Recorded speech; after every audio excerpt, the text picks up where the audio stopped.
Hello friends, स्वागत है आपके अपने यूट्यूब चैनल श्लोक स्टडी क्लासेस में। तो आज की क्लास आपके लिए होने वाली बहुत ही ज़्यादा मज़ेदार, क्योंकि आज हम करेंगे चैप्टर नंबर दूसरे को स्टार्ट। चैप्टर नंबर दूसरा क्या है मेरे पास? बहुपद।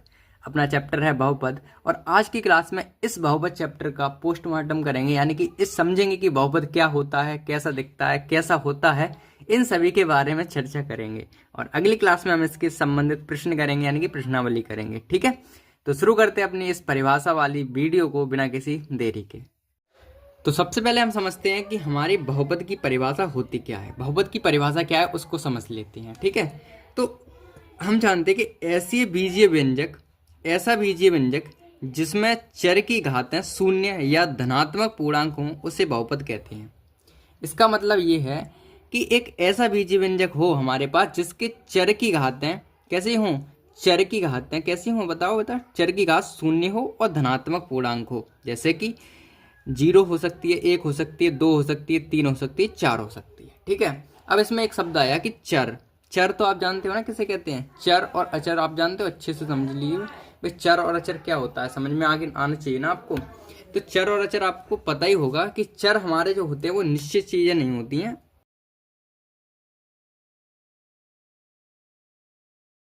तो देखिए, चर क्या होते हैं और अचर क्या होते हैं। चर हमारे होते हैं एक्स वाई जेड, जिनकी वैल्यू फिक्स नहीं होती है, उन्हें चर कहते हैं। और अचर हमारा वो होता है जिनका मान फिक्स होता है। 1 है तो 1 ही रहेगा, 2 है तो 2 ही रहेगा, 3 है तो 3 ही रहेगा। ये हमारे होते हैं अचर। ठीक है, अब इसमें ये कह रहे हैं चर की घात शून्य हो या कोई धनात्मक पूर्णांक हो, यानी कि 0 हो सकती है, 1 हो सकती है, 3 हो सकती, 2 हो सकती है, 3 हो सकती है, ये हो सकती है। जैसे कि x की पावर 1 हो तो बहुपद बन जाएगा, x की पावर y की पावर 1 हो तो बहुपद बन जाएगा, इस तरीके से। ठीक है, हमने समझ लिया कि बहुपद क्या है। बहुपद क्या है? एक ऐसा बीजीय व्यंजक है जिसमें चर की घातें शून्य या धनात्मक पूर्णांक हों उसे बहुपद कहते हैं।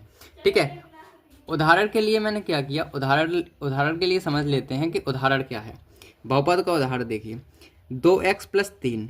इसमें देखो चर की घात कितनी है मेरे पास? चर की घात कितनी है? 1 है। चर की घात कितनी है बेटा?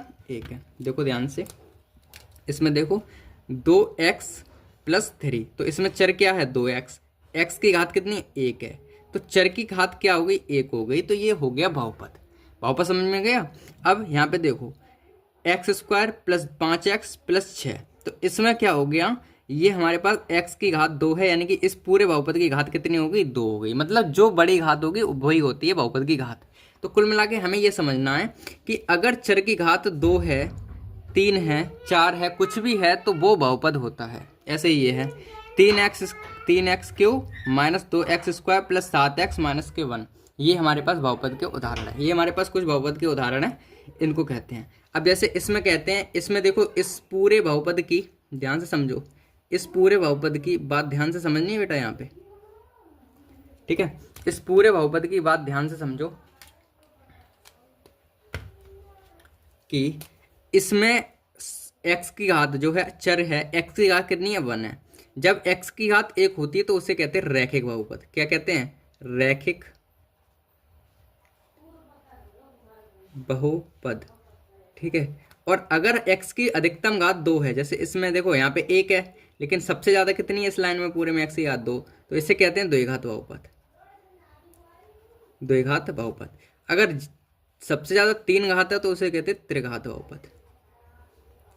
त्रिघात बहुपद। घात क्या होती है? जो घात सबसे ज्यादा है उसी को हम घात कहते हैं। जो घात सबसे ज्यादा है उसी को हम घात कह देते हैं। जैसे पहले में हमारी घात कितनी है? 1 है, दूसरे में घात कितनी है? 2 है, तीसरे में घात कितनी है? 3 है। ठीक है, समझ गए सर। अब ये तो हमने समझे कि ये सभी बहुपद तो हैं, ये सभी बहुपद के एग्जाम्पल हैं, लेकिन बहुपद होते कौन से नहीं है ये भी समझ लेते हैं। तो बहुपद कौन से नहीं होते हैं ये समझिए, आप ध्यान से समझिए। अब मैं एक चीज आपको अच्छे से समझाना चाह रहा हूँ कि ये तो हमने समझी ये सभी बहुपद हैं, लेकिन बहुपद कौन से नहीं है। इसमें बहुपद कौन से नहीं है? 1/x + 1। देखो x की पावर माइनस में आ जाएगी, क्योंकि ऊपर चली जाएगी x, तो x की पावर आ जाएगी माइनस में। तो माइनस की अगर पावर आ गई तो बहुपद वो नहीं है। और x के ऊपर रूट आ गया, रूट का मतलब होता है 1/2। रूट का मतलब क्या होता है? 1/2। तो अगर किसी की x चर की घात अगर रूट में है, चर रूट में है उसकी घात, तो वो भी बहुपद नहीं होगा। या कहें तो अगर किसी भी चर की घात बट्टे में है या भिन्नात्मक है तो वो बहुपद नहीं होगा। जैसे कि हमारे पास एक और है एग्जाम्पल इसका क्या है, एक्स स्क्वायर प्लस 3/x, क्योंकि 3/x बराबर x ऊपर जाएगा तो माइनस का हो जाएगा। यानी कि अब तक हमने इन दो चीज़ों, अब तक हमने ये समझा, क्या समझा, ठीक है। तो अब तक हमने क्या समझा, अब तक हमने ये समझा कि अगर किसी की घात 2 है या किसी की घात 3 है, ठीक है, ये सभी बहुपद हैं। लेकिन अगर किसी की घात 1/2 आ गई तो वो बहुपद नहीं है। मतलब अगर बट्टे में घात आ गई तो वो बहुपद नहीं है, और अगर पूरी पूरी संख्या आ गई तो वो बहुपद है। ओके बेटा, समझ गए। तो बहुपद और कौन से बहुपद होते हैं, जिनकी घात पूरी पूरी होती है। बट्टे में घात नहीं होनी चाहिए और दशमलव में भी घात नहीं होनी चाहिए, ठीक है। तो इस तरीके से हमने क्या समझा, कि हमने ये समझा कि ऋणात्मक अथवा भिन्न घात होने पर व्यंजक बहुपद नहीं होता है। समझ गए। अगर ऋणात्मक घात है, ऋणात्मक है या भिन्न की घात है कोई, जैसे 1/2 हो गई, 1/3 हो गई, और ऋणात्मक मतलब -1 हो गई, -2 हो गई, -3 हो गई, अगर इनमें से कोई भी घात होने पर व्यंजक बहुपद नहीं होता है। तो बहुपद कब नहीं होगा, जब उसकी घात कुछ इस तरीके से होगी, -1 हो, 1/2 हो या ये हो, तो इस तरीके से ये बहुपद नहीं है। बहुपद हमारे क्या हैं, घात पूरी पूरी होनी चाहिए, 1 हो, 2 हो, 3 हो, इस तरीके से हैं ये घात होनी चाहिए, ठीक है। तो अब तक हमने समझ लिया कि बहुपद क्या होता है, बहुपद की परिभाषा क्या है, बहुपद कौन से होते हैं, बहुपद कौन से नहीं होते हैं। एक महत्वपूर्ण बात समझ लेते हैं कि बात यह है कि बहुपद में चर की घात केवल 0 हो सकती है, 1 हो सकती है, 2 हो सकती है, 3 हो सकती है, डॉट डॉट डॉट ये हो सकती है।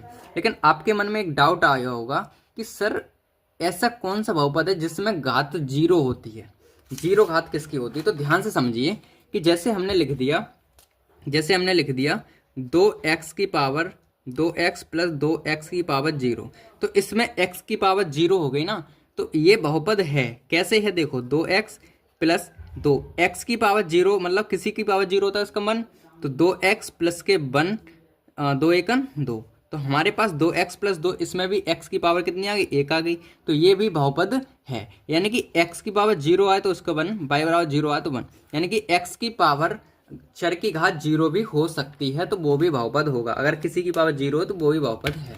समझ गए बेटा, ठीक है, ये ध्यान रखना है, इन पे क्वेश्चन करेंगे अभी हम, ठीक है। तो महत्वपूर्ण बात क्या है, बहुपद में चर की घात 0, 1, 2, 3 हो सकती है। ओके, अब बढ़ते हैं आगे। अब हम समझ लेते हैं बहुपद की घात क्या होती है। अब हम क्या समझते हैं, बहुपद की घात। तो बहुपद की घात क्या होती है वो समझिए, ध्यान से समझना है बेटा। बहुपद की घात हमारी किसी बहुपद में चर की सबसे बड़ी घात, हमने अभी बताया थोड़ी देर में, चर की सबसे बड़ी घात को ही हम घात कहते हैं। किसी बहुपद में चर की सबसे बड़ी घात को ही बहुपद कहते हैं। जैसे कि ये हमारे पास पहला है 5x प्लस 2, तो इसमें x की घात, x ही तो चर, तो x की घात सबसे ज्यादा कितनी है, x एक ही जगह, तो x की घात 1 है, तो इसकी घात हो गई 1। इसमें देखो x की पावर कितनी है सबसे ज्यादा, x की पावर यहाँ पर 1 है, तो देखो 1 तो छोटी है, लेकिन x की पावर 2 सबसे ज्यादा है। इस पूरी लाइन में x की पावर 2 है, तो इस पूरे बहुपद की घात कितनी हो गई, 2 हो गई। जो सबसे बड़ा वही घात। तो इसमें देखो नीचे वाले में कितनी है, इसमें x की घात सबसे ज्यादा कितनी है, 3 है, तो x की घात हो गई 3, ठीक है। यहाँ पे कुछ नहीं तो 1 है, लेकिन सबसे बड़ी हमारे पास कौन है, 3 है, तो इस बहुपद की घात कितनी हो गई, 3। आई होप आपको घात समझ में आ गई होगी, ठीक है, घातें समझ में आई होंगी ना आपको, ठीक है। अब हम बढ़ते हैं अपने अगले टॉपिक पर। तो अगला टॉपिक मेरे पास है कि भाई बहुपद होते कितने प्रकार के हैं। तो बहुपद को हमने कुछ भागों में विभाजित किया है, वो कैसे भागों में किया है वो ध्यान से समझिए। देखो, एक हमारे पास होता है घात के आधार पर बहुपद कितने प्रकार के होते हैं, ये समझिए। घात के आधार पर कितने प्रकार के होते हैं, तो घात के हमारे आधार पर होते हैं, एक होता है हमारा रैखिक बहुपद। रैखिक बहुपद क्या होता है, जिसकी बहुपद की घात अधिकतम 1 होती है उसे रैखिक बहुपद कहते हैं। क्या, जिस बहुपद की अधिकतम घात, मतलब जिस बहुपद की अधिकतम घात 1 है उसे हम कहते हैं रैखिक बहुपद, ठीक है। और जिसकी घात अगर 2 है, अधिकतम घात 2 है, वो द्विघात बहुपद है, और जिसकी घात 3 है उसे त्रिघात बहुपद कहते हैं। जैसे आप पढ़ लेते हैं कि रैखिक बहुपद क्या होता है, जिस बहुपद की घात 1 हो उसे रैखिक बहुपद कहते हैं। सामान्य रूप इसका ये ax प्लस b, जहाँ a बराबर 0 नहीं हो सकता है, ठीक है, यहाँ पे ध्यान से देखिए उदाहरण 2x प्लस 3, अपन को तो उदाहरण ही समझ में अच्छे से आते हैं। तो 2x प्लस 3 जो है, तो इसमें अधिकतम घात x की कितनी है, 1 है, तो ये रैखिक बहुपद हो गया। इसमें भी अधिकतम घात कितनी है, 1 है, तो इसमें भी रैखिक बहुपद हो गया। अब द्विघात बहुपद क्या होगा, जिस बहुपद की घात 2 होती है अधिकतम, उसे द्विघात बहुपद कहते हैं। सामान्य रूप इसका याद रख लेना है, ax² plus bx plus c, जहाँ a बराबर नहीं 0 के। उदाहरण जैसे x² प्लस 5x प्लस 6, आपको यहाँ समझिए कि इस पूरी लाइन में x की पावर सबसे ज़्यादा कितनी है, 2, तो ये द्विघात बहुपद हो गया। इसमें भी क्या है, 2, तो ये भी द्विघात बहुपद हो गया। अब त्रिघात बहुपद पे आ जाते हैं। तो त्रिघात बहुपद हमारा क्या होता है, जिसके अधिकतम घात 3 होती है। ये फॉर्मूला इसका स्टैंडर्ड मान हो गया, इस फॉर्मूले में होता है। उदाहरण के समझिए कि x की पावर 3, इस पूरी लाइन में आपको उदाहरण में x की पावर 3 ही सबसे ज़्यादा दिख रही होगी, तो ये त्रिघात बहुपद है। ऐसे ये कितना, ये भी त्रिघात बहुपद है। आपको दिख रहा है ना, दिख रहा है कि नहीं दिख रहा है, 1 मिनट, हाँ अब दिखेगा। देखो ये क्या है, इसमें पूरे में क्या है, x की पावर 3 है, तो इसमें ये त्रिघात बहुपद है। इसमें भी 3 है, तो ये भी त्रिघात बहुपद है। ठीक है, ये चीज़ आपको समझ में आनी चाहिए। ठीक है, तो अपन ने त्रिघात बहुपद, द्विघात बहुपद और रैखिक बहुपद ध्यान रखना है कि रैखिक बहुपद में घात अधिकतम कितनी होती है, 1, द्विघात में 2 और त्रिघात में 3। ठीक है, इस तरीके से अपन जनरल तय इतनी चीज पढ़ेंगे, रैखिक बहुपद, द्विघात बहुपद और त्रिघात बहुपद। ठीक है, अपन ने ये समझ लिए। अब हम बढ़ते हैं अगले टॉपिक पर। अब हम समझेंगे कि पदों के आधार पर बहुपद कितने प्रकार के होते हैं। तो देखो पदों के आधार पर कितने होते हैं, पदों के आधार पर जो बहुपद हैं हमारे, वो कितने होते हैं पता है। पदों के आधार पर हमारे 3 प्रकार के दिए गए हैं। एक पद बहुपद जिसमें केवल एक पद होता है, जैसे कि 5x हो गया, 3x² हो गया, केवल एक ही लोग बैठा होगा, उसे एक पद बहुपद कहते हैं। द्विपद बहुपद किसमें, जिसमें 2 पद हों, x प्लस 2 लोग हो गए, इसमें x² माइनस 1, इसमें भी 2 लोग हो गए, ये 2 पद वाला हो गया। त्रिपद बहुपद जिसमें 3 पद हों, x² प्लस 5x प्लस 6, इस देखो 3 लोग यहाँ पर बैठे आ गए, 3 लोग यहाँ पे बैठे आ गए, नहीं ये त्रिघात बहुपद हो गए। तो पदों के हिसाब से हमने समझ लिया और घातों के हिसाब से भी समझ लिया। ठीक है, तो पदों के हिसाब से तो बहुत ही आसान है ये चीज़ें, तो 9th वाली चीज़ें हैं, बट हम रिवीजन करा रहे हैं। ठीक है, अब समझिए ध्यान से, जो आपको हाई स्कूल वाला टॉपिक है वो ध्यान से समझिए। चलो तो IMP टॉपिक समझ लीजिए, इसमें थोड़ा टाइम लेंगे, लगभग 2 से 3 मिनट। ध्यान से समझिए इसमें क्या है। इसमें हमें समझना है कि भाई बहुपद का शून्यक क्या होता है, बहुपद का शून्यक, इसके बारे में आपको पूरी क्लास में समझना है ध्यान से। ठीक है, बहुपद का शून्यक, तो देखिए ध्यान से कि यदि किसी बहुपद px, बहुपद को px से करते हैं प्रदर्शित, यदि किसी बहुपद px में x बराबर a है, x बराबर a रखने पर बहुपद का मान 0 आ जाए या शून्य आ जाए, तो a px का शून्यक कहलाता है, pa बराबर 0। हमें पता है ये बात आपको समझ में नहीं आई होगी, बट हम क्या करेंगे, ध्यान से समझिए, हम समझाएंगे आपको। जैसे मैंने मान लिया कि कोई बहुपद है मेरे पास px बराबर, मान लो कि x प्लस के 2, ये मेरे पास कोई बहुपद है, समझ गए। हमने बहुपद को किससे प्रदर्शित कर दिया है, px बराबर x प्लस 2, ये मेरे पास बहुपद है। अब ये कौन सा बहुपद है, आप कमेंट करके बताइए कि ये रैखिक बहुपद है या द्विघात बहुपद है या त्रिघात बहुपद है। ठीक है, ये मेरे पास कैसा बहुपद है, ये रैखिक बहुपद है, क्योंकि इसकी अधिकतम घात कितनी है, 1 है। इसकी x की अधिकतम घात कितनी है, 1 है, इसीलिए ये रैखिक बहुपद है। कितने पद हैं इसमें, 1 2 पद हैं, इसीलिए द्विपद बहुपद है ये। ठीक है, अब हम शून्यक की बात करें, तो शून्यक में क्या होता है, जैसे हम x की जगह पे क्या रखें जो इसका पूरे का मान 0 आ जाए।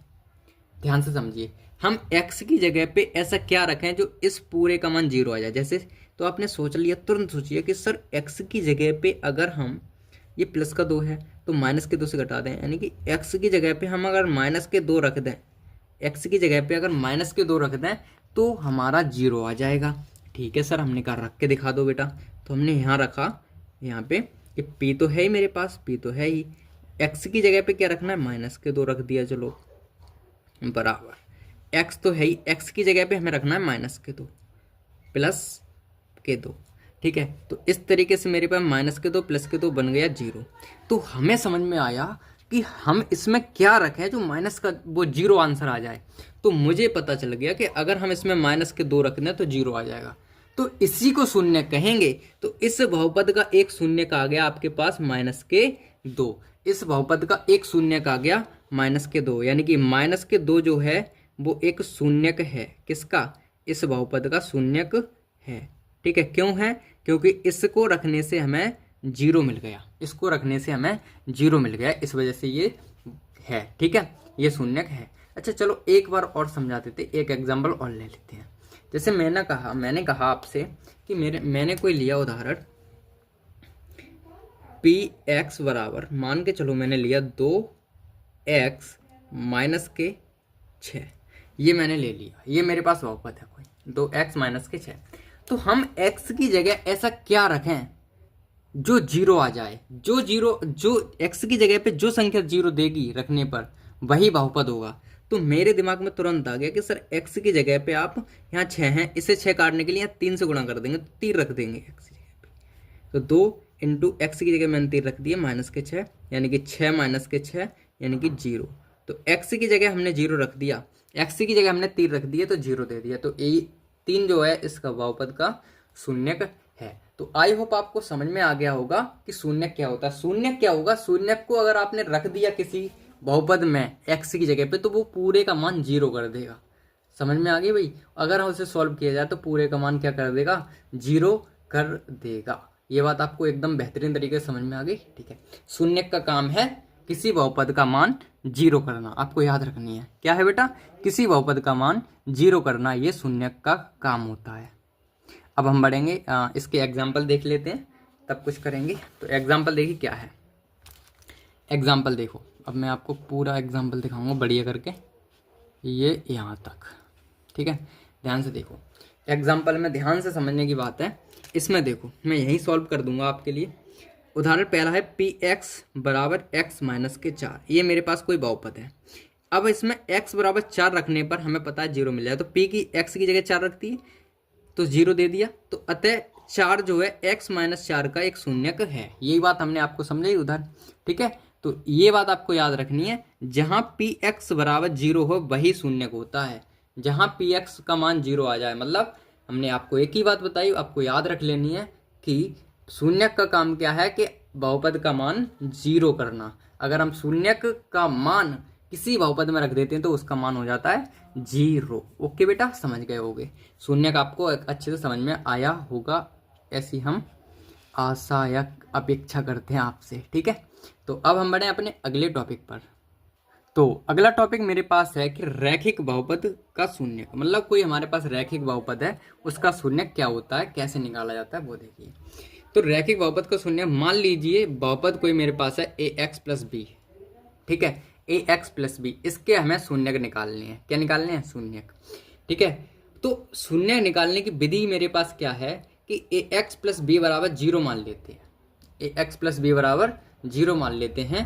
ax प्लस बी बराबर इसके बराबर 0 मान लिया मैंने। ठीक है, तो हम अगर x की वैल्यू यहाँ से निकालनी है तो देखो b को इधर भेज दिया तो माइनस की भी आ गई, b को इधर भेज दिया माइनस की भी आ गई, और ax तो ऐसे कैसे बचा, b को इधर भेज दिया माइनस की। अब x का मान निकालना तो x को इधर ही रहने देते हैं और a को इधर ले जाते हैं। तो मेरे पास x बराबर क्या आ गया? माइनस के b अपॉन में a। क्या आ गया भाई? माइनस के b अपॉन में a। तो ये मेरे पास एक फॉर्मूला आ गया कि अगर हमें शून्य निकालना है, एक किसी रैखिक बहुपद का एक शून्य निकालना है तो x का मान आएगा माइनस के b अपॉन में a, माइनस के b अपॉन में a। अच्छा सर ये काम कैसे करता है ये बता दीजिए आप। तो ये काम ऐसे करता है, जैसे मान लीजिए मैंने क्या कहा, चलो उदाहरण है ही मेरे पास, एक उदाहरण है ही मेरे पास, कोई दिक्कत नहीं है। ठीक है, तो इतनी बात आपको समझिए, उदाहरण से समझाऊंगा बाकी चीज़। तो यहाँ पे देखिए कि हमने अब तक ये चीज़ समझ ली कि अगर हमें बहुपद का शून्य निकालना है कौन से रैखिक जिसकी घात 1 होती है उसका, तो देखो ax प्लस बी बराबर 0 मान लिया, हमें x का मान चाहिए तो x का मान b को इधर होगा माइनस और a को इधर लटका दिया तो माइनस के b अपॉन में a। अतः ax प्लस बी का शून्य माइनस के b अपॉन में a होगा। क्या होगा? अतः ax प्लस बी का शून्य माइनस के a अपॉन में b होगा। क्या होगा? माइनस के b अपॉन में a। उदाहरण समझ लेते हैं कि उदाहरण में क्या कहा है। उदाहरण में हमें केवल काम की चीज़ है, ये आपको बॉक्स दिख रहा है वो, और एक सवाल, बस इतनी चीज़ आपको लेनी है बस। तो ध्यान से समझिए, इसमें मेरे पास फॉर्मूला तो पता चल गया, ए इसका शून्य निकालना माइनस के b अपॉन में a है। जैसे मेरे पास शून्य क्या, कोई 2x प्लस 6 का शून्य ज्ञात करना, ये मेरे पास सवाल है। ठीक है, 2x प्लस 6 का शून्य ज्ञात कीजिए। तो कैसे करेंगे? 2x प्लस 6 बराबर 0 मान लिया, 2x प्लस 6 बराबर 0, 6 को इधर ले गए तो माइनस के 6 हो जाएंगे और x को इधर ले जाएंगे, x को इधर ले जाएंगे, ध्यान से समझिए बेटा। देखो 2x प्लस 6 बराबर 0, तो 6 को इधर ले गए तो माइनस के 6 हो गए, तो मेरे पास आ गया 2x बराबर माइनस के 6। अब x बराबर मुझे निकालना है यहाँ पे, तो x बराबर क्या आएगा, x बराबर मेरे पास क्या आ जाएगा, माइनस के 6, और ये 2 जो हैं वो बट्टे में पहुँच जाएंगे, यहाँ पे 2 हैं वो बट्टे में पहुँच जाएंगे, तो कट जाएंगे ये माइनस के 3 बार, तो इसका शून्य जो आया वो माइनस के, अतः इसका शून्य क्या आ गया, माइनस के 3। समझ में आ गया होगा ये चीज़ आपको एकदम बेहतरीन तरीके से कि माइनस के 3 कैसे आया। ये समीकरण है, बेसिकली आपको समीकरण है ये, 2x प्लस 6 का शून्य बराबर 0, 6 को इधर लेगा माइनस के, इधर जगह बट्टे में चलेगा तो 3, ठीक है, इस तरीके से। तो अतः इसका शून्य क्या आ गया, क्या आ गया बेटा, इसका शून्य का आ गया माइनस के 3। एक चीज़ आपको और याद रखनी है कि रैखिक बहुपद का केवल एक ही शून्य होता है, ठीक है, ये बात आपको ध्यान रखनी है कि रैखिक बहुपद का केवल एक ही शून्य होगा। अच्छा सर, शून्य किस पे निर्भर करता है, तो शून्य घात पे निर्भर करता है, ठीक है। जैसे कि अगर रैखिक बहुपद है तो एक, क्योंकि उसकी अधिकतम घात 1 होती है तो शून्य का भी 1 ही मिलेगा। अब द्विघात बहुपद के 2 शून्य मिलेंगे क्योंकि उसकी 2 घात होती है। ऐसे त्रिघात बहुपद के 3 शून्य मिलेंगे क्योंकि उसकी घात कितनी होती है, 3, ठीक है। तो जितनी घात होगी उतने शून्य होंगे, याद रखनी है। तो रैखिक बहुपद में घात कितनी होती है, 1, इसलिए शून्य भी हो गया 1, ठीक है। इस तरीके से हमने शून्य के बारे में इतनी जानकारी इकट्ठी कर ली। अब हम बढ़ेंगे अपने आगे टॉपिक पर। तो अगला हमारा ये टॉपिक जो आया है वो बहुत ही ज़्यादा इंपॉर्टेंट है इस चैप्टर के अंतर्गत, ठीक है, क्योंकि हमें द्विघात बहुपद के बारे में पढ़ना है। तो ध्यान से समझिए, इसमें ये कह रहे हैं कि द्विघात बहुपद के शून्यक और गुणांकों के बीच संबंध। शून्यक और गुणांक क्या होते हैं वो अभी आपको हम समझाएंगे। फिलहाल आप केवल इतनी चीज़ याद रखिए कि हम पढ़ के आ रहे हैं द्विघात बहुपद के शून्यक और गुणांकों के बीच संबंध पढ़ रहे हैं। जैसे कि मान लो कोई द्विघात बहुपद है मेरे पास, जिसका सामान्य रूप क्या होता है, ax² + bx + c, ये जनरल फॉर्म होती है, ठीक है। क्या होती है, द्विघात बहुपद की जनरल फॉर्म है ax² + bx + c बराबर 0 मान लो है, ठीक है, बराबर 0 है, ठीक है। जनरल फॉर्म होती है ये मेरे पास ax² + bx + c बराबर 0, ये हम 0 मान लेते हैं, कोई दिक्कत वाली बात है नहीं है। अगर सुनो मेरी बात, अगर ये हमारे पास सामान्य रूप है तब यदि इसके शून्य अल्फा और बीटा हों, शून्य का मतलब वही जो 0 कर रहा है उसका मान के चलो। अब 2 शून्य निकलेंगे इसके, क्योंकि 2 घात है, तो एक हमने अल्फा मान लिया, एक मैंने बीटा मान लिया, क्योंकि इसके दो निकलेंगे ना, 2 शून्य, क्योंकि घात कितनी है 2, तो इसके अल्फा मान लिया, एक बीटा मान लिया। अगर हमें शून्यकों का योगफल चाहिए, यानी कि अल्फा प्लस बीटा इन दोनों का जोड़ चाहिए, तो आएगा मेरे पास माइनस के b/a, और ऐसे ही हमारे पास शून्यकों का गुणनफल चाहिए, इन दोनों का गुणा चाहिए, अल्फा इंटू बीटा, तो आएगा मेरे पास c/a। बस आप अभी इतनी बात समझे कि नहीं समझे मुझे नहीं पता, बट मैं आपको इसको अब समझाने जा रहा हूँ कि एक एग्जाम्पल के जरिए। तो मान के चलो मेरे पास ये रफ्कार था, तो इस पर हम थोड़ा सा काम करना चाह रहे हैं, ठीक है। चलो, तो हम एक रफ्कार की मदद से ये चीज़ समझते हैं। देखो, ये चीज़ हमने कही कि इसके मान लो अल्फा और बीटा इसके शून्यक है। इस बहुपद के हमने मान लिए कि एक शून्यक अल्फा निकल के आया, एक शून्यक बीटा निकल के आया। अगर हमें इनका जोड़ चाहिए, क्या चाहिए, जोड़ चाहिए, जोड़। पहले गुणांक की बात करें, अगर पहले गुणांक की बात कर लेते हैं तब आपको समझाते हैं। तो गुणांक इस बहुपद में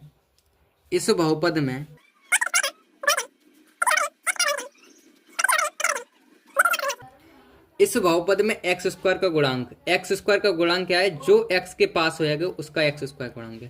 देखो, x² के पास में x² गुणांक चाहिए, तो मुझे x² के पास में देखो कौन बैठा है, 2 बैठे हैं, तो x² गुणांक हो गया 2। x का गुणांक, x के पास में कौन बैठा है, 4 है, वो भी प्लस के 4 है। अगर माइनस के होते तो माइनस के 4 आते, प्लस के 4 है तो प्लस के 4 आ गए। अचर पद क्या है, जिसके पास x नहीं होती है वो होता है अचर पद। कितना है इसमें, 2 है, अचर पद कितना, 2 है। ये चीज़ समझ में आ गई होगी आपको, ठीक है। अगर हमें शून्यकों का योगफल चाहिए, क्या चाहिए, शून्यकों का योगफल, तो वो हम फॉर्मूला दे रहे हैं आपको, जैसे हमने उसमें लिखा है वैसे। तो शून्यकों का योगफल का फॉर्मूला हम क्या है मेरे पास, वो देखिए ध्यान से। शून्यकों का योगफल का फॉर्मूला जो है,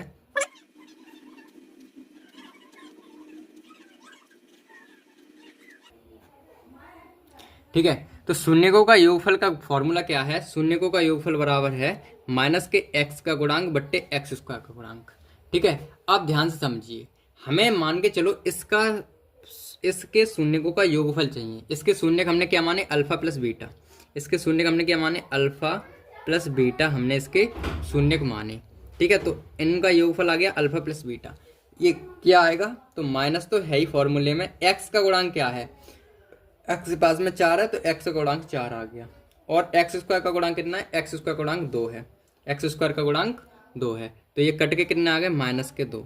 तो एक्स अल्फा प्लस बीटा यानी कि शून्यकों का योगफल निकालना है तो मेरे पास ऐसे निकल के आएगा।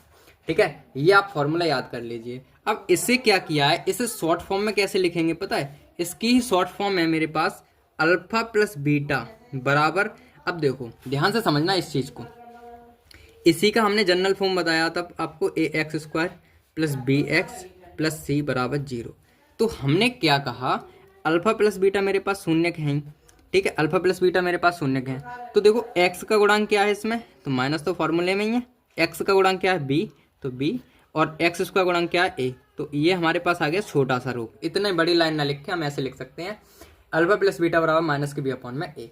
ये चीज़ हम आपको समझाना चाह रहे थे। ठीक है, ये चीज़ आपको हम समझाना चाह रहे थे। तो आप एक चीज़ याद रखनी है इससे, ये वाला फॉर्मूला, शून्यकों का योगफल बराबर माइनस एक्स का गुणांक बट्टे एक्स स्क्वायर का गुणांक। ऐसे ही हम शून्यकों का योगफल, शून्यकों का योगफल का बराबर क्या होता है, शून्यकों का योगफल बराबर ये। ठीक है, अब हम समझेंगे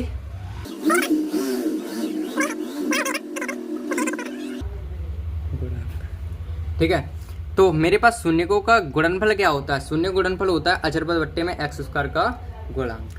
ठीक है, इसको चीज़ों को आपको एकदम दोनों फॉर्मूले याद कर लेने हैं अपनी कॉपी पर। ये हिंदी में फॉर्मूले लिखे हैं, मैंने हिंदी में लिख दिए हैं क्योंकि आपको समझ में आ जाएगा। ठीक है, अब अपन वापस आ जाते हैं उसी चीज़ पे। तो ध्यान से देखिए, ये वही चीज़ आ गई। अब आपको जो समझाना जो बताए, अब आपको समझ में आने लगेगा। देखो ध्यान से समझना बेटा। ये क्या है मेरे पास, शून्यकों का योगफल यानी कि अल्फा प्लस बीटा, वही है शून्यकों का योगफल। शून्यकों का योगफल हमने हिंदी में क्या पढ़ा, एक्स स्क्वायर का गुणांक माइनस एक्स का गुणांक बट्टे एक्स स्क्वायर का गुणांक। तो माइनस एक्स का गुणांक क्या है यहाँ पे बी, तो माइनस तो फॉर्मूले में था बी आ गया, और एक्स स्क्वायर का गुणांक क्या है ए। ठीक है, ऐसे शून्यकों गुणनफल आ गया अल्फा इंटू बीटा, अचरपद बट्टे में एक्स स्क्वायर गुणा, अचरपद कितना है इसमें सी, और एक्स का गुणांक कितना ए। तो आपको याद रखना है अल्फा प्लस बीटा होता है माइनस के बी अपन में, अल्फा इंटू बीटा होता है सी अपन में ए। और जो हिंदी वाले लिखा है वो याद कर लेना। ठीक है, अब यह अध्याय में बहुत सारे सूत्र हैं, वो फॉर्मूले क्या हैं वो समझ लीजिए, वो आपको धीरे धीरे समझ में आ जाएंगे। ठीक है, आ जाएंगे समझ में। तो ध्यान से आगे बढ़ते हैं। ये आ गया मेरे पास उदाहरण, जो अभी आपको मैंने समझाया था ना, उस चीज़ का उदाहरण है। तो उदाहरण एक बार ध्यान से देख लेना, आप अच्छे से समझ लेते हैं उदाहरण को। तो देखो ध्यान से। तो देखिए मेरे पास उदाहरण क्या है, उदाहरण है X square minus 5x plus C. ये X square minus 5x plus 6, ये मेरे पास है उदाहरण।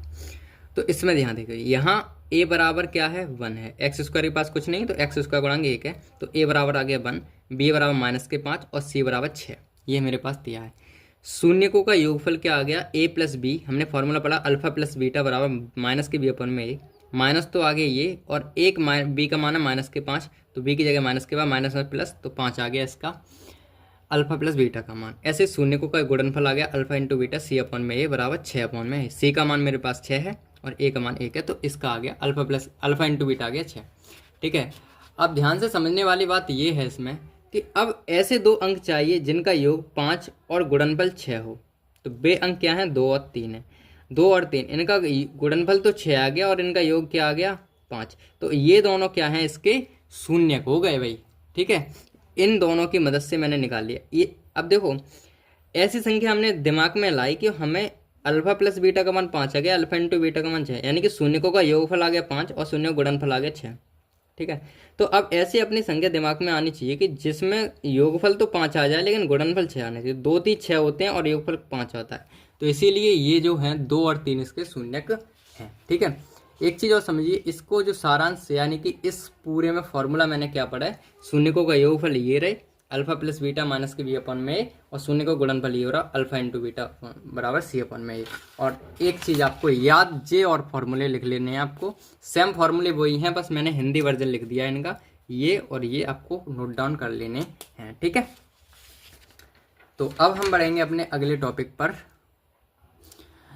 तो अगला है हमारे पास शून्यक दिए हों तो द्विघात बहुपद बनना, मतलब हमें शून्यक से द्विघात बहुपद कैसे पहुंचते हैं ये देखिए। यदि हमें शून्य का अल्फा और बीटा दिया हो, शून्य क्या दिया, अल्फा और बीटा, तो द्विघात बहुपद क्या होगा, ये फॉर्मूला है, आपको याद कर लेना है इस फॉर्मूले को। ये क्या है, X square plus alpha plus beta x square minus alpha plus beta x plus alpha into beta. ये आपको याद कर लेना है। एक्स स्क्वायर माइनस, पहले माइनस है फिर प्लस है, X square minus alpha plus beta x plus alpha into beta, ये याद रखना है। ठीक है, ये छोड़ो, इसे जे तो आपको भूल ही जाओ, ये कुछ भी लिखा है, केवल आपको फॉर्मूला याद करना है कि इसके जरिए हमें द्विघात समीकरण निकलेगा, द्विघात बहुपद इसके जरिए x square minus alpha plus beta x plus alpha into beta. ठीक है, ये मैंने आपके मैथ अच्छे से दिखाने के लिए लिख दी है, ये लाइन डराने के लिए लिख दी है कि इसे के x square minus alpha plus beta x और अल्फा इंटू बीटा होता है, जहाँ के बराबर जीरो नहीं हो सकता है, बस के का मान जीरो नहीं हो सकता है, बस के कॉमन ले लियो, वहाँ पे के कांस्टेंट है, के रूप में भी लिखा सकता है। तो फिलहाल आपको याद ये रखना है X square minus alpha plus beta x plus alpha into beta. Okay, ठीक है। अब इसके ऊपर उदाहरण कर लेते हैं, तो ध्यान से देखिए उदाहरण मेरे पास क्या है।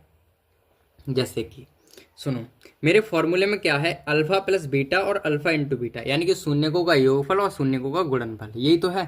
तो शून्यकों का योगफल और शून्यकों का गुणनफल हम निकाल लेते हैं। तो देखिए क्या है, जैसे मान के चलो मेरे पास शून्यक है 2 और एक शून्यक है 3, ये मेरे पास 2 शून्यक है। तो इन दोनों का अल्फा प्लस बीटा यानी कि इन दोनों को जोड़ेंगे, 2 और 3 हो गए 5, और ऐसे इनका गुणा 2 और 3 हो जाएंगे, 2 3 6 हो जाएंगे। तो एक मेरे पास 5 निकल के आ गया, एक मेरे पास 6, इनका योग निकल के आ गया 5, इनका गुणनफल निकल के आ गया। तो बहुपद क्या होगा, तो बहुपद क्या हो जाएगा वो ध्यान से देखिए। बहुपद देखिए, इसमें मान रख देंगे, देखो ध्यान से देखना, मैं नीली पेन यूज करूंगा इसमें, तो इसमें मैं मान रखूंगा। तो ध्यान से देखो, सुनो, एक्स स्क्वायर तो मेरे पास है ही, एक्स स्क्वायर, ठीक है, माइनस अल्फा प्लस बीटा का मान मेरे पास है 5, तो 5 आ गया, और एक्स तो है ही, प्लस अल्फा इंटू बीटा का मान आ गया 6, तो ये 6 आ गया। इस तरीके से ये बहुपद मेरे पास बन के आ गया। ठीक है, ये चीज़ समझ में आई। इसके क्वेश्चन है हमारी किताब में, तो उनको करेंगे अपन बुक से। ठीक है, तो ये देखिए बन के आ गया x square minus 5x plus 6। ठीक है, तो इस तरीके से मैंने ये फॉर्मूला आपको याद रखना है, X square minus alpha plus beta x plus alpha into beta. Okay, ठीक है। अब आगे बढ़ते हैं, तो आगे मेरे पास क्या है, एक और उदाहरण है मेरे पास इसी चीज़ को लेकर। क्या है कि एक और छोटा उदाहरण ले लिया है मैंने। यह यदि शून्यक 5 दिया है और शून्यक एक 4 है एक 5 है, तो अल्फा प्लस बीटा इनका योग कितना हो गया 9, और 4 पंजे 20, गुणनफल हो गया 20 और योगफल हो गया 9। बहुपद क्या आ जाएगा, एक्स स्क्वायर का गुणांक अल्फा प्लस बीटा यानी कि 9 माइनस के 9x और प्लस ये फॉर्मूले में ही माइनस, ठीक है, x और 20 प्लस के आ जाएंगे। ठीक है, अचर पद आ गया। ठीक है, तो ये हमारे पास एक नोट है थोड़ा सा कि पहले शून्यकों का योगफल और गुणनफल निकालो फिर सूत्र रखो। ये हमारे पास ट्रिक है, इसे हम ISC पॉइंट कहते हैं। क्या कहते हैं, ISC पॉइंट, श्लोक सर का कैप्सूल। ये मेरे पास श्लोक सर का कैप्सूल है। इसमें क्या है कि पहले शून्यकों का योगफल और गुणनफल, मतलब इस सवाल को जब करेंगे तो पहले शून्यकों का योगफल निकालेंगे, फिर गुणनफल निकालेंगे, फिर सूत्र जो हमने पढ़ा उसमें रख देंगे। ठीक है, इस तरीके से मैंने इतना काम कर लिया। अब हम बढ़ते हैं अपने अगले टॉपिक पर।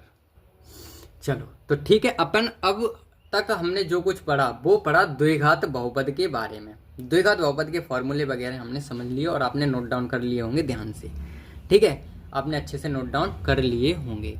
अब हम पढ़ेंगे त्रिघात बहुपद के शून्यक और संबंधों के बीच में, गुणांक जो है उसके बीच में संबंध। तो वही है, इसका वैसे ज़्यादा यूज तो नहीं है, बट एक दो है प्रश्न अपने पास ऐसा, बट इसका ज़्यादा यूज नहीं है। तो ध्यान से समझ लीजिए कि इसमें है क्या। इसको तो अपन अच्छे से समझ लेते हैं कि सामान्य रूप तो इसका बहुपद का, त्रिघात बहुपद का होता है ax square plus ax cube plus bx square plus cx plus d। इसके शून्य का घात 3 है, तो शून्य के भी 3 ही होंगे, अल्फा बीटा गामा हम ले लेते हैं हो तो। ठीक है, घात 3 तो शून्य के भी 3। अब इनका योगफल का फॉर्मूला होता है मेरे पास, योगफल का फॉर्मूला लिख लीजिए। क्या होता है, एक योगफल का फॉर्मूला होता है alpha plus beta plus gamma बराबर होता है माइनस के बी अपॉन में ए, माइनस के बी अपॉन में ए, यानी कि इसके बट्टे में ये, इसके बट्टे में यहाँ जो कुछ होगा 1 2 3 जो भी हो उसके बट्टे में ये कर देंगे।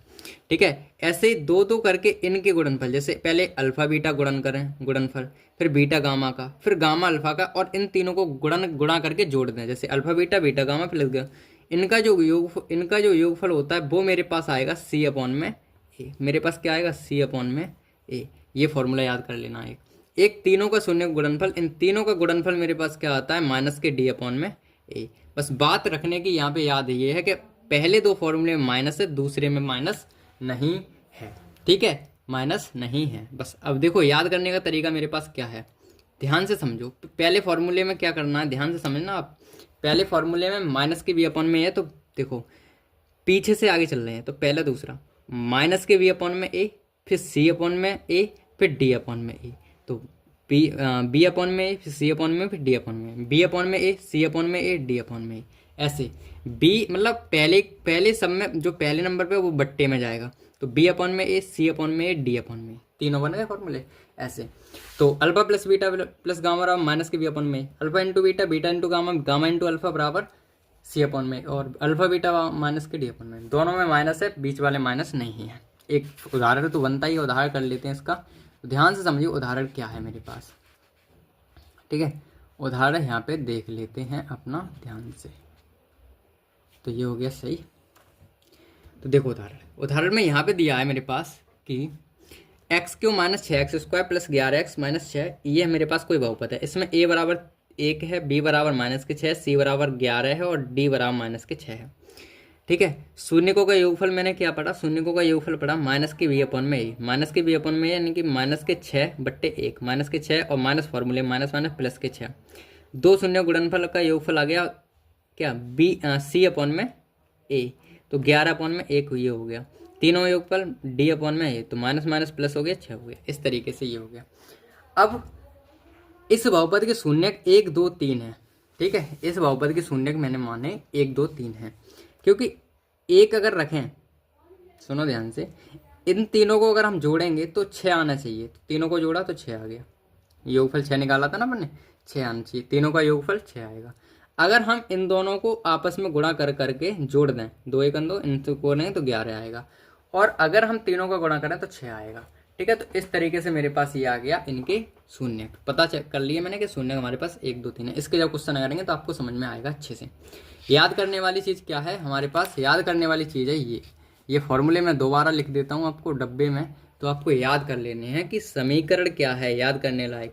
शून्यकों का योगफल alpha plus beta plus gamma minus के बी अपॉन में, दो शून्यकों का योगफल, गुणनफल का योगफल alpha beta, beta gamma, gamma alpha C upon में, और तीनों का गुणनफल आएगा माइनस के डी अपॉन में ए, ठीक है। इस तरीके से ये हमारा हो गया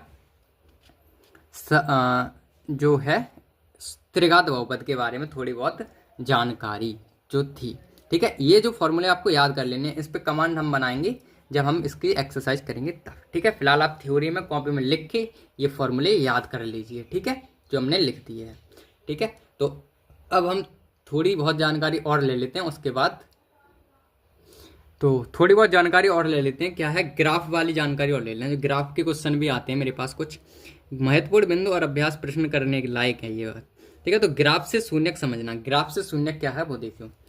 किसी बहुपद ग्राफ जहां जहां एक्स अक्ष को काटता है वही उसके शून्यक होते हैं, ठीक है। मान के चलो कोई ग्राफ है मेरे पास, रफ पेज ले लेते हैं, ठीक है, उसके बाद आपको समझ में आएगा अच्छे से, ठीक है। तो मेरे पास ये आ गया रफ। तो मान के चलो ये मेरे पास कोई एक ग्राफ खींच लेते हैं, ये मेरे पास कोई ग्राफ आ गया, इसमें ये वाला एक्स का होता है, ये वाला वाई का होता है, ठीक है। ये X X dash Y Y dash, ठीक है, ये मेरे पास होता है। तो इसमें ये कहा है कि कोई अगर ग्राफ एक्स अक्ष को जहां काटे, एक्स अक्ष को जहां, तो एक्स अक्ष यही वाली लेटी वाली लाइन है, तो एक्स अक्ष को ये वाली लाइन कहाँ कहाँ काट रही है, एक यहाँ पे काट रही है, एक यहाँ काट रही है, एक यहाँ काट रही है, और ये कहाँ है। तो इसके शून्यक भी 4 ही आएंगे, शून्यकों की संख्या भी कितनी होगी, 4 ही, क्योंकि 4 जगह काट रही है। यही लाइन कह रही है कि जहां जहां एक्स अक्ष को काटता है वही उसके शून्यक होते हैं, ठीक है। दूसरी चीज क्या है, रैखिक बहुपद एक्स को अधिकतम एक अंक पे काटेगा, पता है ना हमको। अगर कोई रैखिक बहुपद होगा तो एक बहुपद जैसे कोई है तो इस एक्स वाली लाइन को एक जगह काट देगा यहाँ पे, तो ये हो गया रैखिक बहुपद। ऐसे ही इसमें है कि द्विघात बहुपद को 0 1 2 2 स्थान तक काट सकता है द्विघात बहुपद, ठीक है। त्रिघात बहुपद अधिकतम 3 स्थानों तक काटेगा, द्विघात बहुपद 2 स्थानों तक, त्रिघात बहुपद 3 स्थानों तक एक्स वाली लाइन को काटेगा, ठीक है, क्योंकि उसके शून्यकों की संख्या 3 होगी ना त्रिघात बहुपद में। तो ये चीज़ आप कनेक्ट कर सकते हो। याद करने वाली मुख्य बातें क्या है वो ध्यान से समझिए, याद करने वाली मुख्य बातें ध्यान से समझ लेते हैं, तो वो क्या है सुनो। ध्यान से समझना बेटा, ठीक है, याद करने हो कि पहला पॉइंट ये है कि बहुपद में चर की घात शून्य या धनात्मक होती है। पहले ही हमने शुरुआत में समझी कि बहुपद की घात एक शून्य हो सकती है या कोई एक पूरी पूरी संख्या हो सकती है धनात्मक, ऋणात्मक नहीं हो सकती और बट्टे में नहीं हो सकती। किसकी? चर की घात, ठीक है। सबसे बड़ी घात को बहुपद की घात कहते हैं, जो सबसे ज़्यादा पावर होगी वही घात होगी। पी ए बराबर 0 है तो 0 ए शून्य का, ए जो है शून्य का, मतलब वही शून्य वाली बात है। रैखिक बहुपद की अधिकतम संख्या एक होती है, मतलब रैखिक बहुपद है उसकी अधिकतम शून्य एक ही होगा। ऐसे रैखिक की घात एक होती है तो अधिकतम शून्य एक है, दो घात होती है तो दो अधिकतम होंगे शून्य, और तीन घात है तो तीन अधिकतम शून्य होंगे। द्विघात बहुपद में अल्फा प्लस बीटा होता है माइनस के बी अपॉन में, अल्फा इंटू बीटा होता है सी अपॉन में। त्रिघात बहुपद में alpha plus beta plus gamma minus के बी अपॉन में होता है, और बाकी फॉर्मूले हमने लिखाई दिए, इसमें एक ही है, ठीक है। अब इसके जो हमने अब तक पढ़ा उससे संबंधित प्रश्न है कुछ, उसको अपन हल करने की कोशिश करते हैं। इस पे ही हो जाएंगे इतनी जगह में, ध्यान से देखिए। तो पहला प्रश्न मेरे क्या कह रहा है? पहला प्रश्न ये कह रहा है निम्न में से कौन कौन बहुपद है। अब आपका टेस्ट चलने लगा ऐसे मानो, तो आप बताइए क्या है। X square plus 3x plus 2, x square plus 3x plus 2। मैं क्या करूँगा, थोड़ी सी अलग जगह पे लिख लेता हूँ ताकि मैं इसके बारे में थोड़ी बहुत जानकारी आपको एक्स्ट्रा दे सकूँ। 2 मिनट दीजिए मुझे। हाँ, तो अपन ने ले लिया एक रफ पेज। ध्यान से सुनिए अब मेरी बात, ठीक है, ध्यान से आपको मेरी बात सुननी है। तो पहले में हमें ये बताना है ये बहुपद है कि नहीं। सबसे पहले तो ये बताओ x square plus 3x plus 2 ये बहुपद है या नहीं है। बहुपद है सर, क्योंकि इसकी घात जो है एक पूरी पूरी संख्या है, बट्टे में नहीं है और दशमलव में भी नहीं है, यानी कि ये बहुपद है, बहुपद तो है। अब इसमें मैं कहूँ इसमें कितने पद हैं, तो इसमें मेरे पास सर कितने पद हैं? पद 3 पद हैं, 1 2 3, तो ये 3 पद हैं, यानी कि 3 पद वाला बहुपद है, त्रिपद बहुपद है, ठीक है, 3 पदीय बहुपद, बहुपद, ठीक है। अच्छा सर इसमें बहुपद तो हमने समझ लिया कि पद कितने 3 है। सर इसकी बहुपद की घात कितनी है? तो x की सबसे ज़्यादा घात कितनी है? देखो x की घात सबसे ज़्यादा 2, तो इसकी घात कितनी हो जाएगी? इसकी घात हो जाएगी 2। समझ में आ रहा है? इसकी घात कितनी हो जाएगी? 2, ठीक है। इसमें अचर पद क्या है? अचर पद है 2। इसमें एक्स स्क्वायर का गुणांक क्या है? 3। एक्स का गुणांक कितना है? 1 है, यहाँ कुछ नहीं तो 1 है, एक्स स्क्वायर गुणांक 1 है, ठीक है। इतनी चीज़ हमने समझ ली एक प्रश्न से। अब आ जाओ यहाँ पे, यहाँ पे देखो क्या है, ये मेरे पास अगला है मेरे पास क्या कि 1/x प्लस 5 ये बहुपद है या नहीं। तो ये तो आपको पता है बहुपद नहीं है, क्योंकि इसको हम लिख सकते हैं x ऊपर ले जाएंगे तो माइनस की पावर हो जाएगी 1, और माइनस की पावर बहुपद में नहीं होती है, तो ये बहुपद नहीं है। ऐसे ही इसमें रूट आ गया, ये बहुपद नहीं है, तो ये वाला बहुपद है, ये बहुपद नहीं है, ये बहुपद नहीं है, ये बहुपद है कि नहीं है? ये बहुपद है। और सो कौन सा बहुपद है? ये त्रिघात बहुपद है, 3 घात है इसमें, ठीक है, तो ये बहुपद है। समझ गए? Okay sir. यहाँ देखिए इस बहुपद की घात कितनी है? 4x³ plus 3x square plus -5। तो इसमें सबसे ज़्यादा घात कितनी है बताइए बेटा? सबसे ज़्यादा कितनी है? 3। तो इसकी घात कितनी हो जाएगी मेरे पास? 3। 2x प्लस 8 का शून्यक है, इनका एक शून्यक हमें बताना है, तो इनका शून्यक क्या होगा बताइए। इसके लिए मुझे रफ चाहिए, तो रफ पेज पे मैं कर लेता हूँ। जैसे मेरे पास है 2x प्लस के 8, तो इसमें हमें क्या रखना है? शून्यक। तो आपको पता है क्या मैंने बताया था शून्यक के लिए कि 2x प्लस के 8 बराबर के 0 कर लेते हैं, बराबर 0। तो 2x बराबर आ जाएगा माइनस के 8, x बराबर आ जाएगा माइनस के 8/2, तो x बराबर मेरे पास आएगा 4। तो इसका शून्य कितना आ गया? -4। ये समीकरण बना के कर लेते हैं, क्योंकि रैखिक समीकरण है ना, ये रैखिक बहुपद है, तो इसका आ गया -4। इसका एक शून्यक है। अब इधर आ जाओ, x square minus 7x plus 12 के शून्यकों का योगफल और गुणनफल बताओ। शून्यकों का योगफल और गुणनफल, ध्यान से समझिए बेटा, शून्यकों का योगफल और गुणनफल। तो इसमें क्या है ये मैं लिख लेता हूँ, एक्स स्क्वायर माइनस के 7x और प्लस के 12। तो देखो शून्यकों का योगफल, शून्यकों का योगफल को हम अल्फा प्लस बीटा से प्रदर्शित करते हैं, ठीक है, अल्फा प्लस बीटा से प्रदर्शित करते हैं। शून्यकों का योगफल हमने समझा माइनस के b अपॉन में a फॉर्मूला है, या हिंदी में करें तो शून्यकों का योगफल बराबर होता है, शून्यकों का योगफल बराबर होता है -x का गुणांक बट्टे x स्क्वायर का गुणांक। तो देखो इसमें से हम a का मान कितना है मेरे पास? a का मान है 1, b का मान कितना है -7, और c का मान मेरे पास है 12। तो यहाँ पे देखो अल्फा प्लस बीटा का मान कितना आएगा बेटा? b का मान कितना है मेरे पास? माइनस तो है, b का मान है -7, और a का मान है 1, तो ये आ गया -7। ये हो गया योगफल। अब इसमें गुणनफल भी निकलवाया, गुणनफल। तो गुणनफल क्या फॉर्मूला क्या होता है, अल्फा इंटू बीटा का फॉर्मूला हमने पढ़ा C/A। तो C मेरे पास 12 है और A मेरे पास 1 है, तो वही आ गया 12। तो योगफल और गुणनफल आराम से निकल आएंगे। तो योगफल मेरे पास आ गया क्या, माइनस के साथ, और गुणनफल आ गया मेरे पास 12। ठीक है, ये देखिए अगला। अगला मेरे पास क्या है, यदि शून्यक 4 और 5 हो तो द्विघात बहुपद होता है ये। तो ध्यान से समझिए, इस पे ही कर लेते हैं इसे।